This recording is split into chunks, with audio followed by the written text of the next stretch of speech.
कितने प्लेट लगा दूं? प्लेट तो तेरी हम लगाएंगे, लेकिन थाने में। पकड़ लो तीनों को और ले चलो थाने।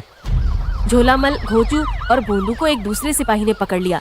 तीनों हैरान थे और घबराए हुए पूछ रहे थे, अरे कुछ बताओ तो, हमने किया क्या है? हम तो शुद्ध शाकाहारी मोमो बेचने वाले हैं। हवलदार और सिपाही ने उनकी बातों का कोई जवाब नहीं दिया। फिर जीप स्टार्ट करके थाने की ओर चले गए। अरे हमें क्यों थाने ले आए सरकार? हम तो सीधे साधे धंधा करने वाले लोग हैं। अब ये मोमो बेचना कब से जुर्म हो गया, बताइए? मोमो बेचना जुर्म नहीं झोलामल, बल्कि मोमो बेचने की आड़ में अपराधियों को शरण देना और उनकी पहचान छिपाना जुर्म है। मैं कुछ समझा नहीं इंस्पेक्टर साहब। आपने हाल फिलहाल अगर न्यूज देखी हो तो आपको पता होगा, नेपाल में बहुत ही भयानक विरोध प्रदर्शन भड़का है, जिससे नेपाल देश और वहां की जनता को काफी नुकसान पहुंचा है।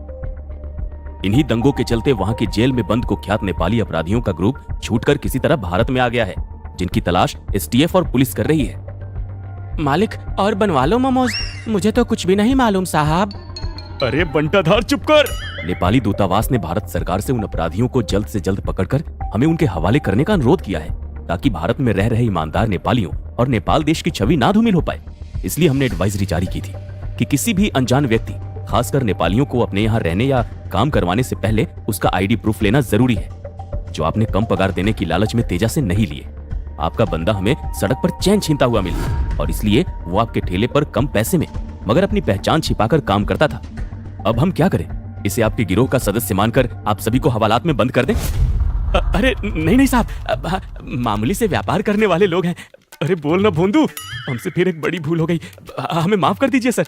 हम ये धंधा ही बंद कर देंगे। अब आप कहिए तो शहर ही छोड़ देंगे, मगर हमें जेल में मत डालिए। घबराइए मत झोलामल जी, आप अपना मोमो का धंधा चालू रख सकते हैं। मैंने सिर्फ आपको चेतावनी देने के लिए बुलाया था। मुझे पता है अब आप सुधर चुके हैं। इंस्पेक्टर की बात पर वहाँ मौजूद सभी हंसने लगे। फिर झोलामल वहाँ से अपनी दुकान की ओर लौटे।